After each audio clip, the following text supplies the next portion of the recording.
Good morning, students. This is ninth part of chapter strategies for enhancement in food production. So basically, our today's topic is plant breeding for improved food quality. More than 840 million people in the world do not have adequate food to meet their daily food and nutritional requirements. A far greater number, 3 billion people, suffer from micronutrient, protein, and vitamin deficiencies or hidden hunger because they cannot afford to buy enough fruit, vegetable, legume, fish and meat. तो basically ये एक बहुत ही serious topic है. कहते 84 करोड़ लोग, मतलब 840 million जो बनता है, 84 करोड़ पीपल बनते हैं, उनके पास डेली अपना फूड ही नहीं है खाने को. प्रॉपर फूड की रिक्वायरमेंट ही पूरी नहीं हो रही, उनका 3 टाइम का फूड उनको नहीं मिल रहा.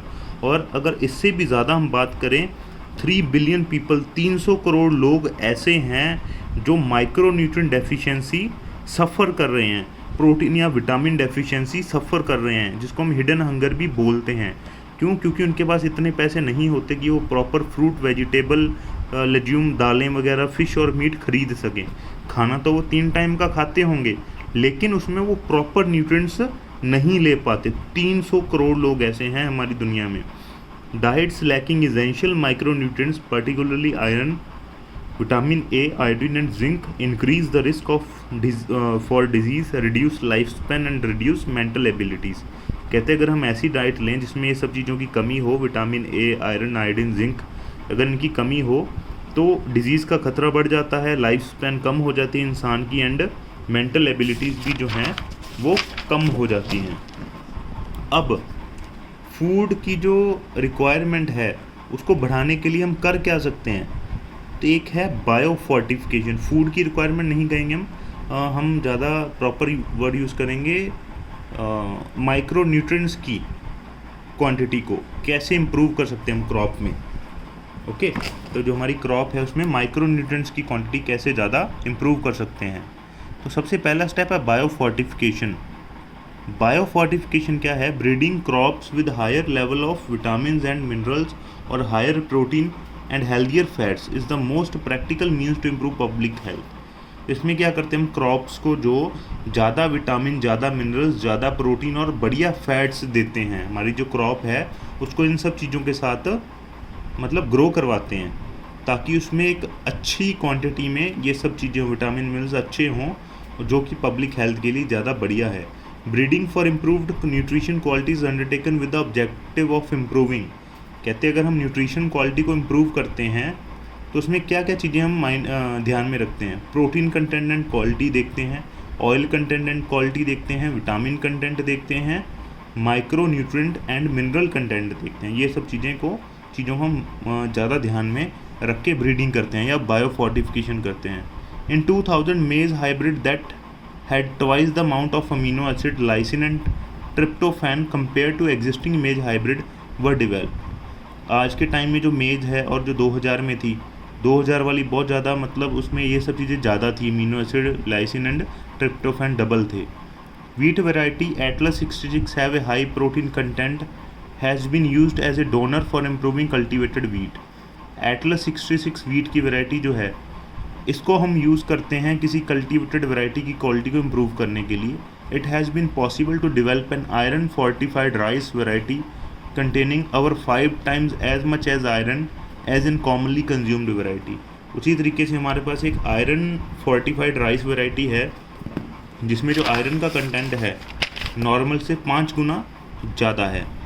Indian Agriculture Research Institute New Delhi has also been release several vegetable crop that are rich in vitamin and mineral etc. Example, vitamin A enriched carrot. तो जो इंडियन एग्रीकल्चर रिसर्च इंस्टीट्यूट है, इसने भी बहुत सारी वेजिटेबल क्रॉप्स ऐसी बनाई हैं जिसमें जो न्यूट्रिशन की क्वालिटी काफ़ी अच्छी है. जैसे विटामिन ए एनरिच कैरेट बनाई है, स्पिनच बनाया है, पम्पकिन बनाया है, vitamin C enrich bitter gourd बनाया है, बथुआ, mustard, tomato, iron and calcium enrich spinach and बथुआ, and protein enrich beans, broad, lab, french and garden pea. ये सब, इन सब चीज़ों में प्रोटीन की क्वालिटी को इम्प्रूव किया है. तो बेसिकली आगे है अब सिंगल सेल प्रोटीन.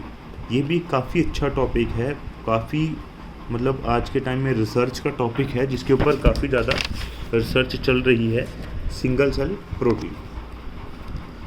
बेसिकली क्या होता है सिंगल सेल प्रोटीन? जब एक सिंगल सेल के अंदर काफ़ी ज़्यादा प्रोटीन क्वांटिटी हो उसको हम बोलते हैं सिंगल सेल प्रोटीन। ये इसकी बेसिक डेफिनेशन आप समझ सकते हैं।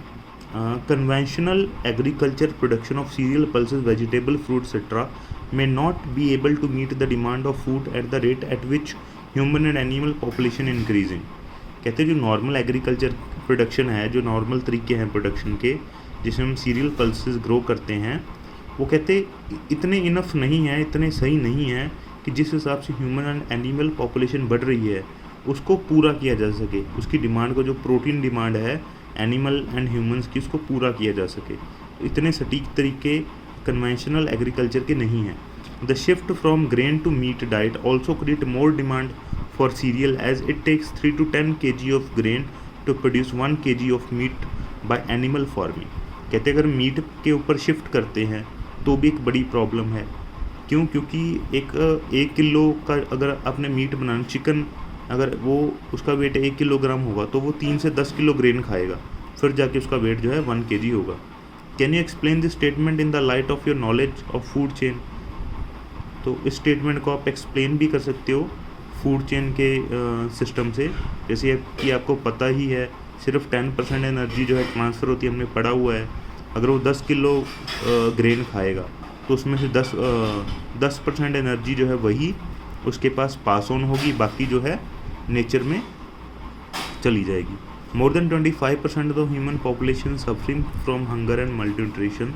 One of the alternative sources of protein for animal and human nutrition is single cell protein। कहते हैं आपको हमने पीछे पढ़ा ही है कि 25-30% जो ह्यूमन पॉपुलेशन है हंगर एंड माल न्यूट्रिशन से सफ़र कर रही है।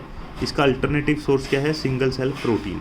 ये बहुत ही अच्छा अल्टरनेटिव है। माइक्रोब्स जो हैं बेसिकली उनको इंडस्ट्रीज़ में ग्रो किया जाता है एक लार्ज स्केल के ऊपर, ताकि हम गुड सोर्स ऑफ प्रोटीन ले सकें उनसे। जैसे कि माइक्रोब है स्पाइरुलिना, इसको हम ईजिली ग्रो कर सकते हैं। जैसे कि वेस्ट वाटर में जो पोटैटो प्रोसेसिंग प्लांट हैं, जो पोटैटो प्रोसेसिंग इंडस्ट्रीज़ हैं, तो उनमें जब पोटैटोज़ को प्रोसेस किया जाता है जिसमें starch, molasses, animal manure and even sewage भी होता है, ये सब चीज़ों के अंदर हम स्पाइरुलिना को ग्रो करवा सकते हैं लार्ज क्वांटिटी पे। Okay, and even and can serve as food rich in protein, mineral, fat, carbohydrate and vitamin. और ये स्पाइरुलिना जो है इसमें बहुत हाई मात्रा में protein, mineral, fat, carbohydrate and vitamin होते हैं।